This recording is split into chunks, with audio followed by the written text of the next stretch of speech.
Hello everyone, welcome to Chetan Bharat learning. आज हम IR के एमसीक्यूज़ में टॉपिक्स कवर करेंगे जो हैं एक्ट ईस्ट पॉलिसी और हमारी नेबरहुड पॉलिसी, आईपीईएफ और हमारी इम्पोर्टेंट बॉर्डरिंग कंट्रीज़ और उनके जो है बॉर्डरिंग कंट्रीज़ क्या हैं जो न्यूज़ में रही हैं, राइट। तो चलिए शुरू करते हैं। The first question is regarding Mekong Ganga corporation. Mekong Ganga corporation एक रीजनल ऑर्गेनाइजेशन है, राइट, जो कल्चरल इकोनॉमिक कॉर्पोरेशन के लिए बनाई गई थी between India and south east Asian countries and right. तो पहली स्टेटमेंट जो है, the MGC was launched in Vientiane Laos PDR in 2000 and comprises India and 5 Mekong countries. Mekong क्या है? देखिए, मेकोंग गंगा कॉर्पोरेशन में मेकोंग एक बहुत इंपॉर्टेंट रिवर है जो चाइना से ओरिजिनेट करती है और इन जो है 5 कंट्रीज में जो है वो फ्लो करती है। गंगा गंगा बहुत इंपॉर्टेंट और कल्चरली बहुत ज़्यादा, इकोनॉमिकली बहुत ज़्यादा इंपॉर्टेंट रिवर है जो अक्रॉस दी इंडिया फ्लो करती है और बाद में बांग्लादेश से जो है बे ऑफ बंगाल में ड्रेन करती है, राइट। अब इन दोनों रिवर्स का नाम क्यों रखा गया? क्योंकि जैसे मैंने आपको बताया, मेकोंग गंगा कॉर्पोरेशन एक कल्चरल इकोनॉमिक कॉर्पोरेशन के लिए जो है ऑर्गेनाइजेशन बनाई गई है, राइट। अब इसके मेंबर्स कौन सा है? कंबोडिया, लाओ PDR, Myanmar, Thailand and Vietnam. पहली स्टेटमेंट बिल्कुल सही है। The MGC secretariat is headquartered in Bangkok. नहीं, ये गलत है। देखिए, एमजीसी का वैसे कोई सेक्रेटेरिएट नहीं है। एमजीसी का अगर बोला जाए तो उसकी सेक्रेटेरिएट सर्विस कहाँ से होती है?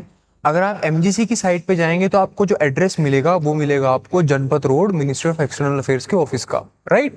तो बेसिकली सेक्रेटेरिएट सर्विसेज को दिल्ली में ही मिलती हैं, एमईए ही देती है, राइट।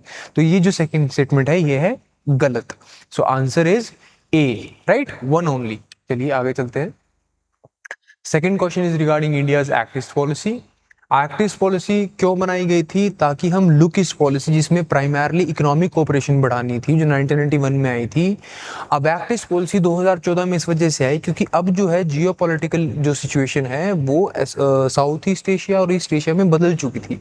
चाइना ने अपने आप को असर्ट करना शुरू कर दिया था, तो उन चीज़ों को टैकल करने के लिए अब लुक ईस्ट पॉलिसी को और ज़्यादा ब्रॉडर जो है वर्जन लेके आया गया, जिसका नाम था act east policy, right. Act east policy हम सिक्योरिटी को भी देखते हैं जो हम लुक ईस्ट में नहीं देखते थे, उसके साथ साथ हम स्ट्रेटेजिक टाइज को भी देखते हैं, उसके साथ साथ हम लुक ईस्ट पॉलिसी में साउथ ईस्ट एशियन नेशन तक सीमित थे, अब हमने जो है ईस्ट एशिया में भी जो है इंक्लूड कर लिया एक्ट ईस्ट पॉलिसी में, right.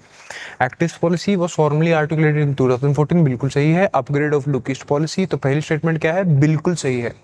For political, economic and strategic engagement, right, with south east and east Asia. ये चीजें अलग हैं जो लुक ईस्ट पॉलिसी में नहीं थी, एक्ट ईस्ट पॉलिसी में है। तो पहली स्टेटमेंट बिल्कुल सही है। Second statement, the primary objective of act east policy is to create a formal security alliance. नहीं, ऐसा कोई भी ऑब्जेक्टिव नहीं है एक्ट ईस्ट का। कोई सिक्योरिटी अलायंस बनाना, कोई डिफेंस पैक्ट करना या फिर कोई मिलिट्री अलायंस बनाना, ऐसा कोई भी ऑब्जेक्टिव नहीं है association of south east Asian Nations के साथ हमारा, राइट, और एक्ट ईस्ट पॉलिसी का। तो सेकंड जो ऑप्शन है वो हो गया गलत। करेक्ट पूछे हैं तो सिर्फ पहला ऑप्शन सही है। Answer is again A, one only. Third question is regarding India's neighbourhood first policy. Neighbourhood first policy basically इसको हम गुजराल डॉक्ट्रिन के नाम से भी जानते हैं। आई के गुजराल ब्रीफली जो है इंडिया के प्राइम मिनिस्टर रहे थे, उनकी एक पॉलिसी है नेबरहुड फर्स्ट पॉलिसी, राइट। अब ऐसा नहीं है कि उन्होंने दी है तो किसी और प्राइम मिनिस्टर ने नहीं करा। आज तक जो है हम नेबरहुड फर्स्ट पॉलिसी को अप्लाई करते हैं अपनी फॉरेन पॉलिसी में।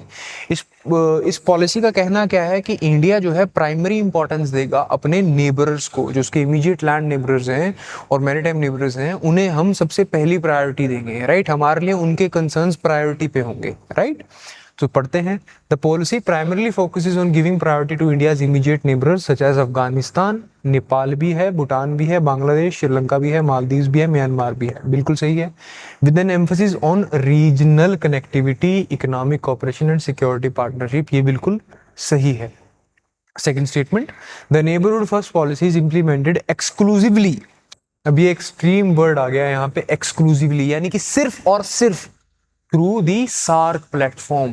देखिए, सार्क प्लेटफॉर्म जो है वो एक इम्पोर्टेंट ऑर्गेनाइजेशन है हमारी नेबरहुड फर्स्ट पॉलिसी को जो है इम्प्लीमेंट करने के लिए, लेकिन सिर्फ वो ही ऐसी प्लेटफॉर्म नहीं है जहां से हम नेबरहुड फर्स्ट पॉलिसी को इम्प्लीमेंट करते हैं। हमारे पास दूसरे प्लेटफॉर्म्स भी हैं, बिम्स्टेक है हमारे पास, मेकोंग गंगा कोऑपरेशन है हमारे पास, राइट, हमारे पास IORA है। इन सब से भी हम जो है अपनी नेबरहुड फर्स्ट पॉलिसी को जो इम्प्लीमेंट करते हैं। So this is wrong. Answer में पूछा, क्वेश्चन में पूछा है करेक्ट, तो आंसर क्या होगा, only one is correct, so one only, यानी कि option A. Now fourth question is regarding Indo-Pacific Economic Framework. Indo-Pacific Economic Framework 2022 में आया, यूएस लेके आया, इंडिया भी इसका एक फाउंडिंग मेंबर था। इसको लगभग 14 कंट्रीज ने जो है फाउंड किया था। इंडो पैसिफिक इकोनॉमिक फ्रेमवर्क है क्या, कि जो इसके अंदर मेंबर कंट्रीज हैं ये सभी अपने इकोनॉमिक स्ट्रक्चर को इस तरीके से अलाइन करेंगे एक दूसरे के साथ, ताकि उन्हें जो है एक दूसरे के साथ इकोनॉमिक जो है ट्रांजैक्शंस करने में आसानी हो, राइट। चाहे वो ट्रेड हो, चाहे वो शेयर ऑफ सर्विसेज हो, चाहे वो इन्वेस्टमेंट हो, इन सब चीज़ों में उनको आसानी रहे। इसके लिए डिफरेंट पिलर्स जो है इस आईपीएफ के अंदर हैं, वो सभी कंट्रीज इन डिफरेंट पिलर्स पे जो है एक दूसरे के साथ जो है कॉपरेशन करती हैं। कोई टैरिफ रिडक्शन की बात नहीं है, कोई मार्केट एक्सेस की बात नहीं है इसके अंदर। आप स्टेटमेंट पढ़ते हैं, IPF was launched in 2022, US led initiative, बिल्कुल सही है, and India is the founding member of the grouping, this is also right. Second statement, unlike traditional trade agreements, IPF does not focus on tariff reduction और market access, बिल्कुल सही है, market access और tariff reduction पे कोई focus नहीं है। Economic framework बनाने में फोकस है, स्ट्रक्चरल इश्यूज पे फोकस किया गया है, बट इज स्ट्रक्चर्ड अराउंड 4 की पिलर्स। इसके 4 की पिलर्स आप हमेशा ध्यान रखेंगे, trade, supply chain, clean economy and fair economy. Clean and fair economy एक पिलर है, right. Trade, supply chain, clean economy and fair economy. अब जो ये 4 पिलर्स हैं, ये 4 पिलर्स आईपीएफ के 4 पिलर्स हैं, जिन 4 पिलर्स के अंदर कंट्री एक दूसरे के साथ जो है कोऑपरेट करती हैं। सो दोनों स्टेटमेंट सही हैं, करेक्ट पूछा है, आंसर क्या होगा, C. Fifth question is regarding IPF again, let's see. India has opted out of trade pillar, बिल्कुल सही है। इंडिया ने ट्रेड पिलर को अभी तक ज्वाइन नहीं किया है क्योंकि कुछ कंसर्न्स हैं हमारे डिजिटल इकोनॉमी के, राइट, डिजिटल मार्केटिंग के, हमारे लेबर कंसर्न्स हैं, तो उसको लेके अभी तक हमने जो है ज्वाइन नहीं किया ट्रेड पिलर को। So India has opted out of the trade pillar due to concerns regarding digital economy rules, labour and environmental commitments, बिल्कुल सही है। India continues to remain engaged in the other 3 pillars, ये भी बिल्कुल सही है। हम बाकी 3 पिलर्स में जो है हम एक एक्टिव मेंबर हैं, एक पिलर से हमने ऑप्ट आउट कर रखा है, ध्यान रखेंगे आप, ट्रेड पिलर से, राइट। बाकी सब में हम हैं, तो इसमें भी दोनों सही हैं, answer is C, both 1 and 2। Sixth question is regarding Afghanistan के नेबर पूछे हैं। याद रखिए, अफगानिस्तान और दूसरी कंट्री जो आपके सराउंडिंग में है, जो अनस्टेबल है, उनके बॉर्डरिंग कंट्रीज के ऊपर जो है क्वेश्चन आ सकता है, राइट।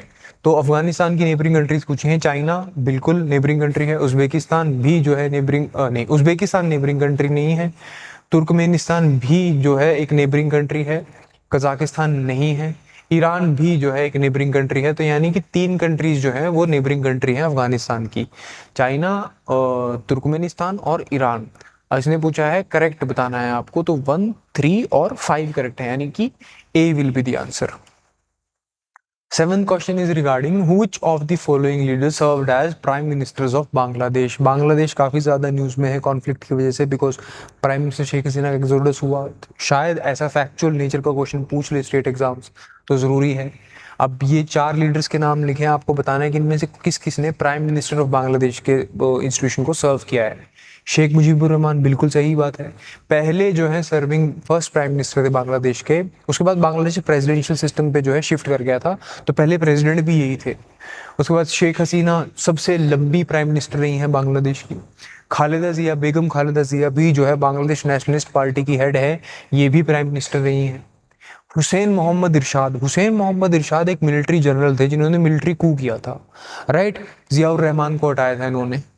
तो ये प्राइम मिनिस्टर नहीं बने थे, प्रेसिडेंट बने थे, राइट, ध्यान रखेंगे आप, भी छोटा सा फैक्ट है एक।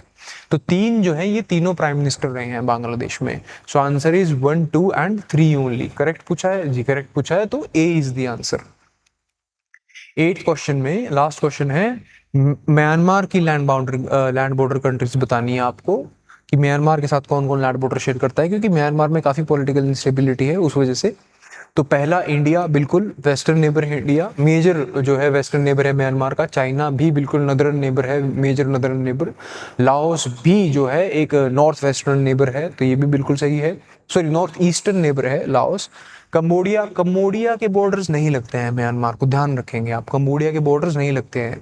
क्यों नहीं लगते? क्योंकि लाओस और थाईलैंड नहीं लगने देते, बीच में लाओस और थाईलैंड आ जाता है, तो थाईलैंड भी जो है। बांग्लादेश भी एक छोटा सा आप दिखेंगे एक एरिया है जिसमें बांग्लादेश और म्यांमार बॉर्डर शेयर करते हैं एक दूसरे के साथ, राइट, तो वेस्टर्न नेबरर है। तो आंसर में क्या है, 4 निकाल दो, जिस ऑप्शन में 4 है। अगर यहाँ 4 है, ये भी नहीं, ये भी नहीं, ये भी नहीं, A is the answer, 1 2 3 5 and 6 only. I hope आपको ये सभी क्वेश्चन समझ में आए होंगे। अगर आपको कोई भी डाउट हो तो आप प्लीज पूछिए, right. Thank you very much.